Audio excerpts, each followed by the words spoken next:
Olá pessoal, bom dia, boa tarde, boa noite a todos. Hoje eu separei um julgado do STF para conversar com os senhores e ele é na verdade do pano de fundo uma discussão de direito penal que nós não vamos nos imiscuir, adentrar nessa seara.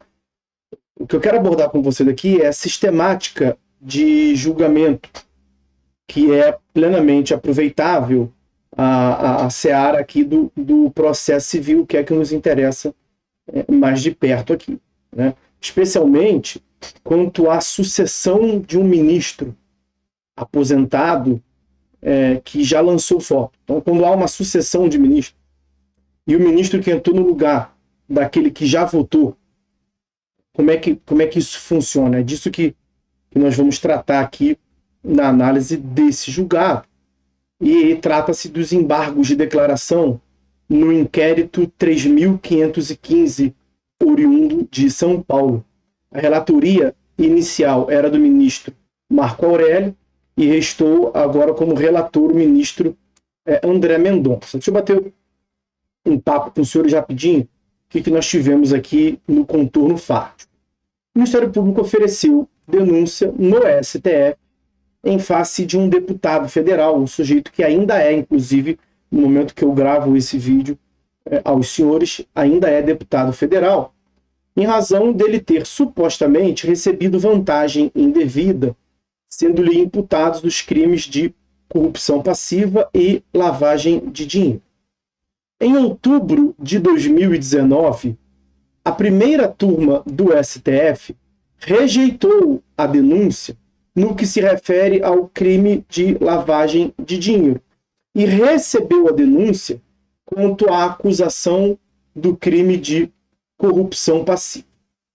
Então, o deputado, o réu, ofereceu embargos de declaração contra essa decisão de recebimento da denúncia, e a oposição dos embargos de declaração se deu em novembro de 2020.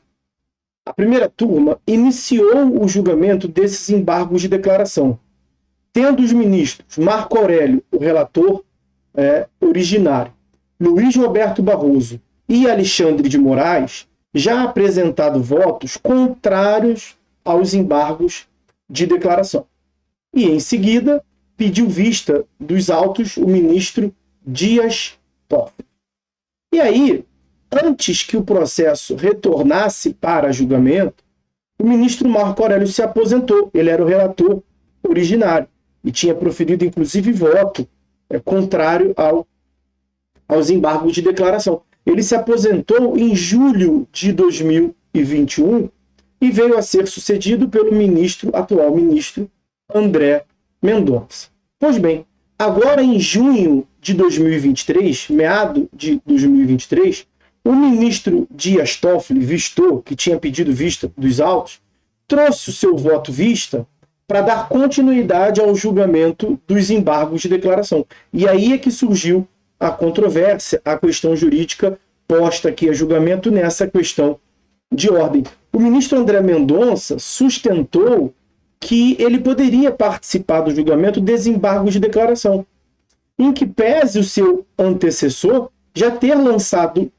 o voto. Então, há um posicionamento consolidado no STF, no sentido de que o voto já lançado pelo ministro aposentado, ou de qualquer maneira que não integre mais a corte, que esse voto não pode ser renovado pelo ministro que o sucede, que o substitui. Então, em regra, o ministro que sucede, ele não participa da votação, porque o seu antecessor já lançou voto, já participou do julgamento, como no caso dos autos, o ministro Marco Aurélio, o relator, já teria votado, negando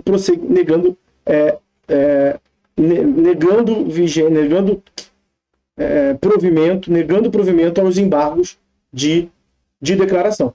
Acontece que o ministro André Mendonça sustentou que esse caso seria excepcional, em razão de terem surgido fatos novos após o lançamento do voto do ministro Marco Aurélio, que teria se aposentado. E por serem fatos supervenientes diretamente relacionado com a solução da controvérsia, esses fatos novos supervenientes não teriam sido naturalmente analisados pelo ministro que ele sucedeu. Quais seriam esses fatos novos? Seriam 3 fatos novos. Primeiro desses fatos novos, o arquivamento de diversos outros inquéritos policiais na mesma circunstância que originou o objeto da denúncia desse caso em julgamento. Então, nesse inquérito, nós tivemos diversas denúncias oferecidas. Esse ainda está tramitando embargos de declaração da decisão que admitiu a denúncia, que processou a denúncia, mas diversos outros inquéritos depois foram arquivados. Esse é o primeiro fato. O segundo fato, houve uma mudança de posicionamento do Ministério Público, que é o titular da ação penal. O Ministério Público, que inicialmente pugnava pelo recebimento da pesa acusatória, que apresentou a denúncia, agora pleiteia pela rejeição da denúncia por ausência de justa causa. E o terceiro fato novo é inovações legislativas sobre a matéria. Então, o que nós podemos aproveitar aqui para a seara do processo civil? Eu separei aqui 3 dispositivos para conversar com os senhores. O primeiro deles é o artigo 493, lá na fase cognitiva do processo. Se depois da propositura da ação algum fato novo, constitutivo, modificativo ou extintivo do direito influir no julgamento do mérito, caberá ao juiz tomá-lo em consideração de ofício ou a requerimento da parte no momento da prolação da decisão, no momento de proferir a decisão. Mais propriamente, no capítulo dos recursos, nós temos o artigo 933.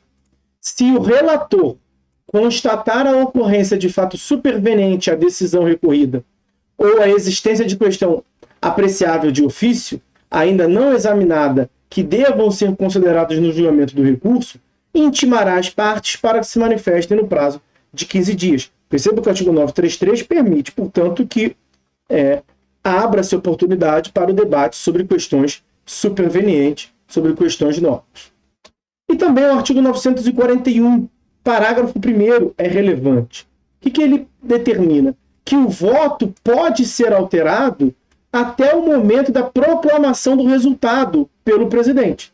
Tudo bem que a exceção seria contrária ao nosso entendimento, salvo aquele já proferido por juiz afastado ou substituído.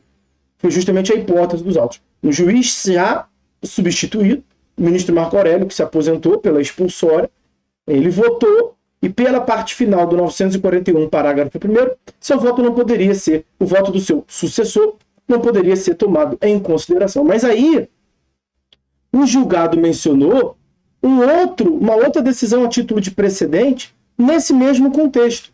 A questão de ordem que surgiu no mandado de segurança 28.801, em agravo regimental. Aspas, o ministro sucessor, inclusive quando relator, poderá proferir voto se, após iniciado o julgamento, e mesmo tendo sido proferido o voto do ministro que veio a ser sucedido, surgir fato novo, não antes apreciado, e cuja análise seja admitida no feito, mediante manifestação que trate do fato superveniente e de sua influência no processo, eventualmente instituindo-se votação por capítulos. Esse julgado é um julgado recente, de meados de 2022, da segunda turma. Esse julgado indicado aqui como influência. O que nós estamos analisando aqui é da primeira turma. E esse outro mencionado é da segunda turma. Veja que o ministro Nunes Marques, ele integra a segunda turma e o caso que está agora em julgamento, ele é da relatoria do ministro André Mendonça na primeira turma. Então veja que utilizou-se o argumento, nossos colegas do lado já admitiram. O julgamento numa hipótese começa. Porque é uma hipótese excepcional. A regra é que o ministro que sucede não possa votar. Ora, mas surgindo fatos novos, relevantes para a compreensão e para a definição da controvérsia. tendo esses fatos novos naturalmente não sendo analisados no voto primitivo do ministro que se afastou, que foi substituído. Nós não vamos permitir um voto mais consentâneo com a realidade atual da causa, isso não faria realmente sentido. Então foi por conta disso que nesse julgado a corte, a primeira turma, o órgão fracionário, concordou com os argumentos do ministro André Mendonça e, por unanimidade, admitiu o conhecimento de fatos novos e a conclusão do julgamento com a proclamação do resultado, levando em conta o voto do ministro André Mendonça, que substituiu o relator. Então entendeu-se que o ministro sucessor pode proferir voto nessa hipótese excepcional quando há uma inovação na circunstância fática que não tenha sido naturalmente apreciada pelo ministro que até então teria votado. Então a conclusão foi no sentido de que a superveniência de fatos novos configura circunstância excepcional que permite que ministro que atualmente ocupe cadeira profira voto, ainda que seu antecessor oportunamente já tenha votado. Assim, a preservação do voto do ministro sucedido só deve ocorrer se as condições e circunstâncias levadas a julgamento permanecerem as mesmas.